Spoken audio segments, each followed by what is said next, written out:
Hello guys, welcome back to my channel. कैसे हैं आप सब? आई होप आप सब अच्छे होंगे और मैं भी अच्छी हूँ। और आज एक्चुअली मेरे हस्बैंड को एडमिट होना है हॉस्पिटल में, एक ऑपरेशन करवाना है। तो बस उसी के लिए हम लोग हॉस्पिटल जाने की तैयारी कर रहे हैं। तो आप देख सकते हो सारा बैग वैग ऐसे पड़ा हुआ है। बस तैयारी बस हम लोग जा ही रहे हैं। तो मैंने सोचा आप लोगों के साथ भी एक छोटा सा इंफॉर्मेशन शेयर कर दूँ मैं। तो आप देख सकते हो कि हमारी तैयारी लगभग हो गई है।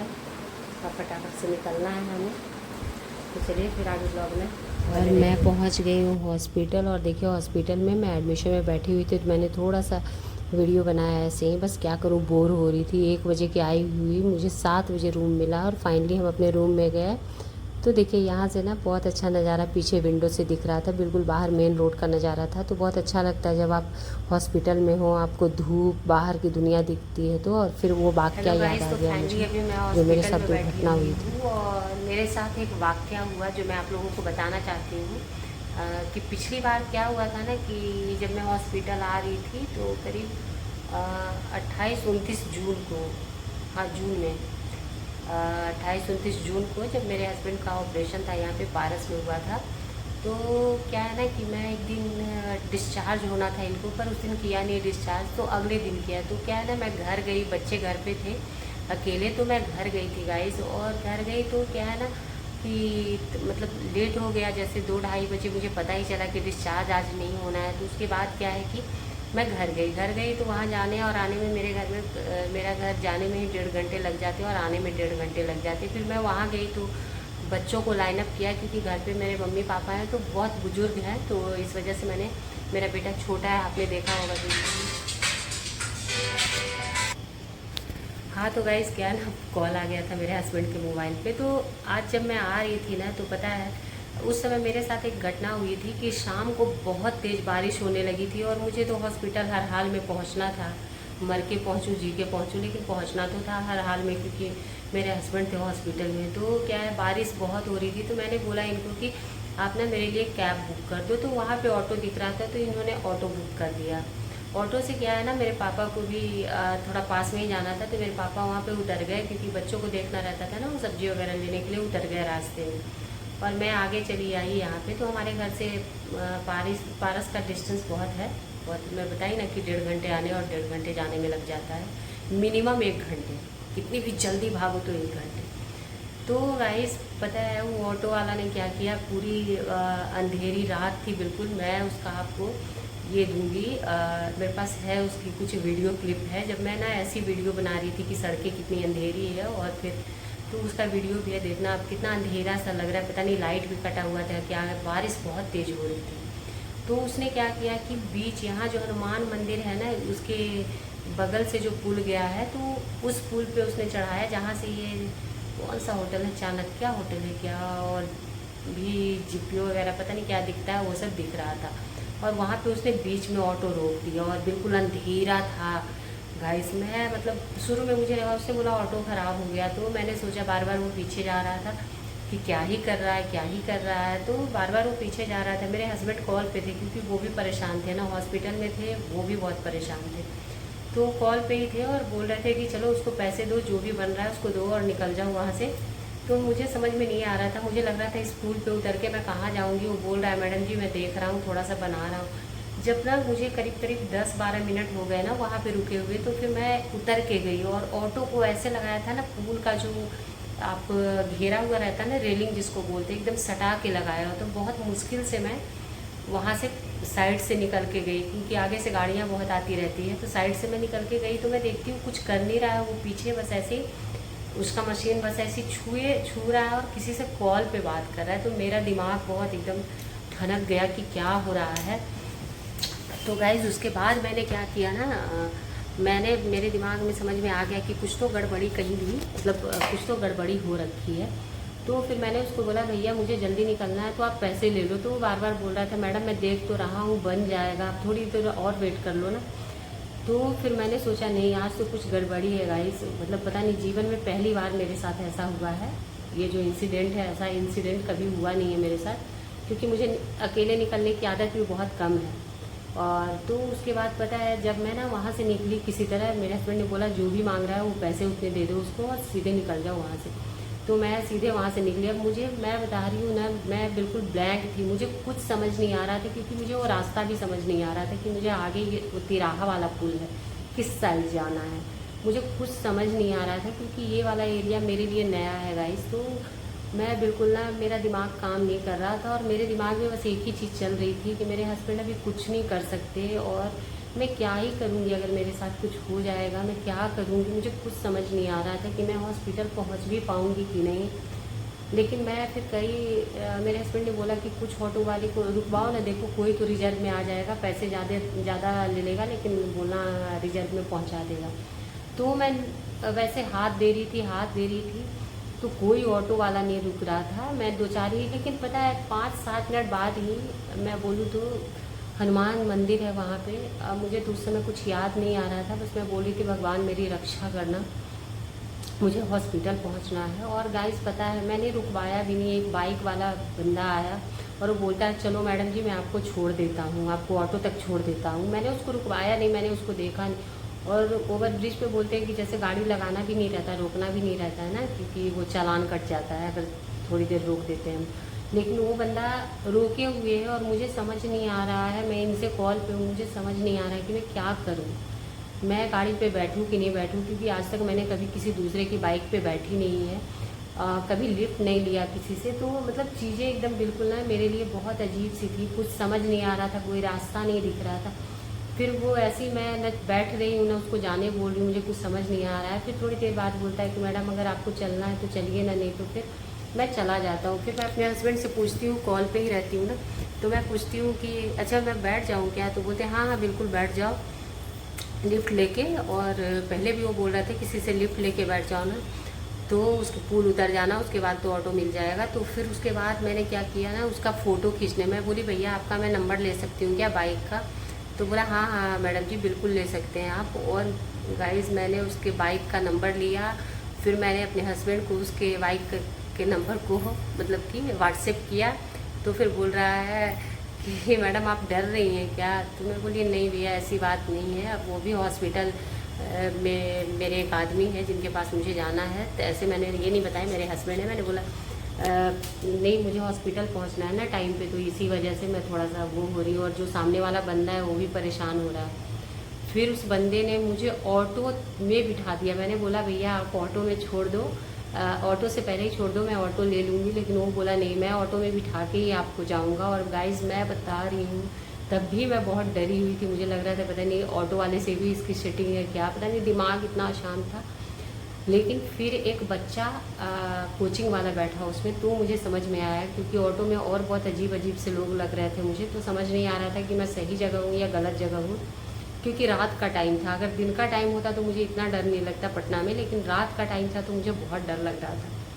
लेकिन गाइस भगवान ने, हनुमान जी ने, या जिस भी देवता ने मेरी मदद की है, मैं बता नहीं सकती हूँ कितनी मैं आभारी हूँ उनकी। और ये बोलते हैं ना कि भगवान हमेशा बचाने के लिए आ जाते हैं, तो मेरे लिए मेरे परमात्मा ने किसी को भेज दिया था, वो बंदा भगवान का भेजा हुआ दूत था मेरे लिए, जो भी था वो मेरे लिए वो भगवान का भेजा हुआ दूत था गाइस।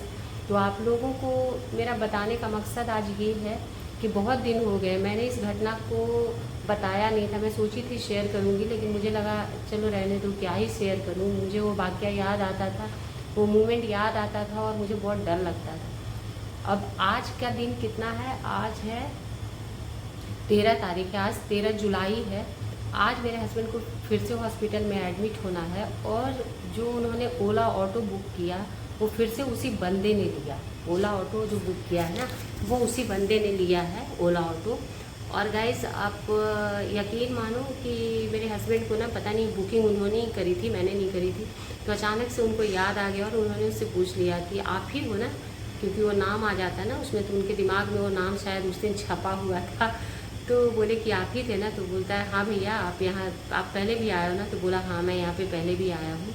फिर मेरे हस्बैंड ने उससे पूछा कि अच्छा आपके ऑटो में क्या हो गया था, आपकी ऑटो ख़राब हो गई थी ना, तो बोलता है हाँ हाँ हाँ ऑटो मेरी ख़राब हो गई थी, पुल पे बंद हो गया था। तो फिर मेरे हस्बैंड ने पूछा कि अच्छा पुल पे बंद क्यों हो गया था, क्या हुआ था गाड़ी में, तो बोलता है कि सारा पेट्रोल गिर गया था ऑटो से और मुझे पता नहीं चला। तो मेरे हस्बैंड बोलते हैं लेकिन आपका तो सीएनजी पे चलता है ना, तो बोलता है हाँ सीएनजी ख़त्म हो गया था तो मैं पेट्रोल से ही चला रहा था।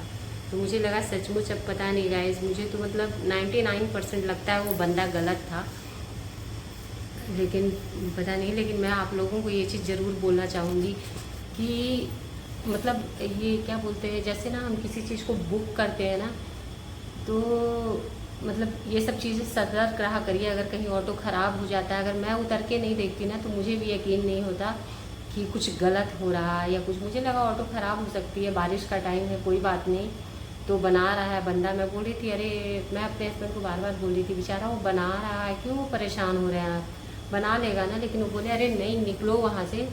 और फिर मुझे जब मैं निकल गई वहाँ और जब मैं हॉस्पिटल पहुँची तब मेरी जान में जान आई। और आज आप लोगों के सामने मैं ये वाक़या बता रही हूँ। तो मेरा मकसद किसी का सिंपैथी लेना नहीं है गाइस, बिल्कुल नहीं है। मैं आप लोगों के साथ ये बता रही हूँ कि आप कहीं भी रहते हो ना, बहुत अलर्ट रहने का ज़रूरत होता है, बहुत अलर्ट रहने का ज़रूरत होता है।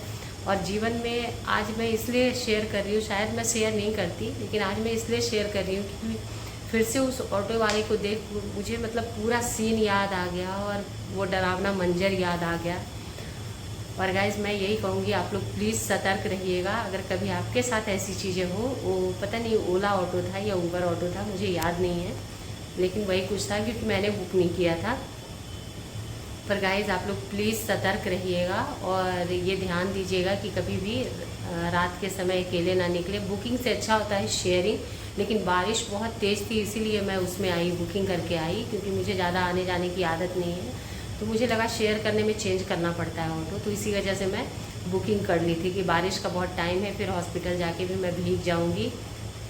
तो ये था मेरा गाइज़। तो प्लीज़ आप गाइस मेरा पर्पस ये है ये इंसिडेंट बताने का कि जो दुर्घटनाएं मेरे साथ शायद हो सकती थी उससे मैं कैसे निकली, और वो वाक़या दिलो दिमाग में कितना छाया हुआ रहता है ये आप समझ नहीं सकते हैं। और अगले दिन डिस्चार्ज था इनका, इसलिए नहीं तो मुझे हिम्मत नहीं हो रही थी कि मैं अब अकेले आना जाना करूँगी। और मैं सोच रही थी कैसे मैं अप डाउन करूँगी हॉस्पिटल से, ये चीज़ें मैं सोच रही थी। बिल्कुल दिमाग बिल्कुल काम करना बंद कर दिया था मेरा। और मैं ज़्यादा अपना जो डर था वो बहुत ज़्यादा अपने हस्बैंड को भी नहीं बता रही थी क्योंकि वो खुद ही हॉस्पिटल में थे।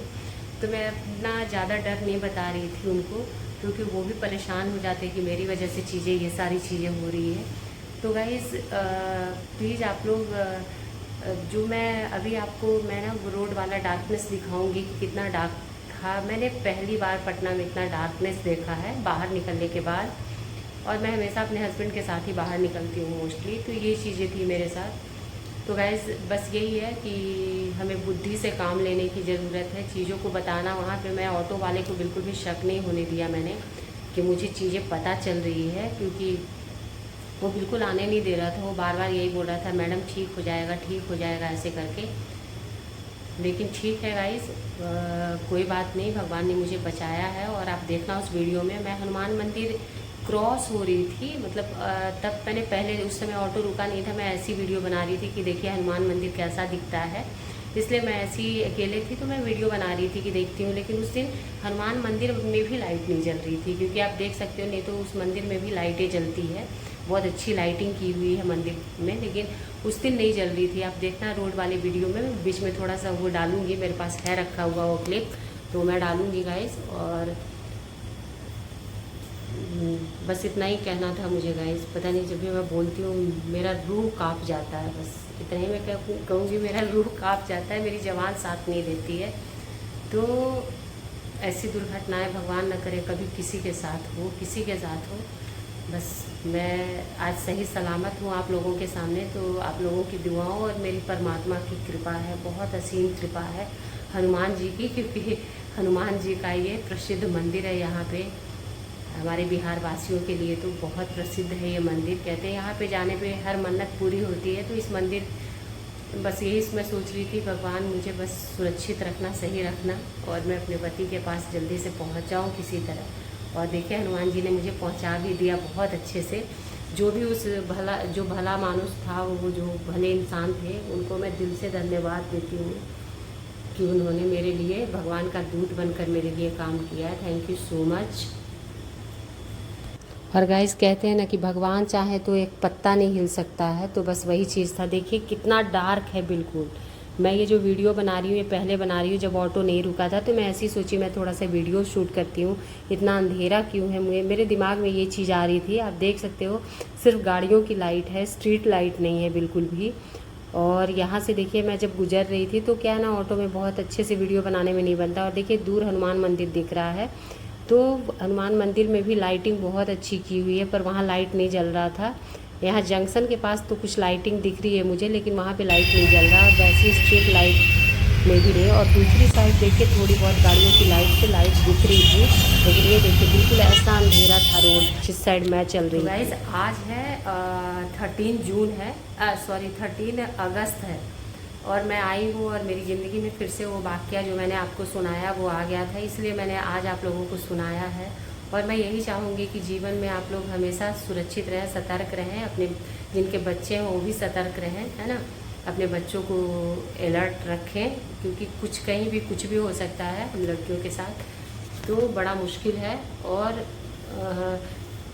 गाइस मैं अगर वहाँ उस टाइम पे बुद्धि का यूज़ नहीं करती तो शायद मैं इतनी तेज़ी से वहाँ से निकली ना। बस मेरा पर्पस था और मेरे हनुमान जी ने मेरी मदद कर दी। हनुमान मंदिर है वहाँ पे जहाँ पे मैंने बोला है आपको, एक वीडियो डाला है मैंने हनुमान मंदिर का, जो पटना का सबसे फेमस मंदिर है। वो मंदिर शायद ही कोई पटना वासी हो या दूर दूर के लोग हों जो पटना को थोड़ा भी जानते हो तो उस हनुमान मंदिर को ना जानते हो, ऐसा नहीं हो सकता है। पटना में हनुमान मंदिर सभी जानते हैं, और हनुमान मंदिर के लड्डू, बेसन के लड्डू बहुत प्रसिद्ध है, तो उसे भी लोग जानते हैं। तो मैं आज दिखाऊंगी। नैवेद्यम का लड्डू तो भी बिकता है, लेकिन बेसन का लड्डू भी बहुत अच्छा मिलता है वहाँ पे पीछे साइड में। अब पीछे साइड से जाते हैं, लाइन में लगने के पहले मैं चली जाती हूँ, मुझे बहुत पसंद है। तो गाइस मैं दिखाऊंगी कैसी दुकानें हैं। जो लोग बाहर के हैं वो तो नहीं देखे हैं, और जो लोग पटना के हैं वो लोग तो देखे होंगे। तो मेरे परमात्मा ने मुझे बचाया है, उसके लिए थैंक यू सो मच। और गाइस प्लीज़ आप लोग अलर्ट रहिएगा और कोशिश करिएगा कि जो बुकिंग रहता है ना उसमें भी मतलब चीज़ें ऐप से जब हम बुकिंग करते हैं तो कुछ और भी चीज़ें होती है, लेकिन मुझे जानकारी नहीं है गाइस ज़्यादा, क्योंकि कभी मतलब मुझे निकलने की ज़रूरत नहीं पड़ी। लेकिन बोलते हैं ना कि ज़िंदगी में हमेशा हर चीज़ के लिए तैयार होना चाहिए। तो मेरी ज़िंदगी में ये 2025 जो है ना वो बहुत मुश्किलों से भरा रहा है, बहुत मुश्किलों से भरा रहा है गाइस। मतलब मैं परेशान हूँ जनवरी से ही। चीज़ें जैसे ना मतलब बिल्कुल निकल ही नहीं पा रही उससे, कभी कुछ कभी कुछ कभी कुछ, तो ऐसा हो रहा है। तो मैं आपके साथ बीच में वो क्लिप भी शेयर करूँगी, आप लोग ज़रूर देखिएगा इस वीडियो को। और बाय गाइस, मिलते हैं नेक्स्ट वीडियो में, बाय बाय। और प्लीज़ आप लोग सतर्क रहें, और चलिए हनुमान जी की जय हो, जय बजरंगबली। तो बाय गाइस, मिलते हैं नेक्स्ट ब्लॉग में। और गाइस पीछे यही है प्रसिद्ध बेसन के लड्डू की दुकान, जो सब बुलाते रहते मेरे यहाँ लो, मेरे यहाँ लो।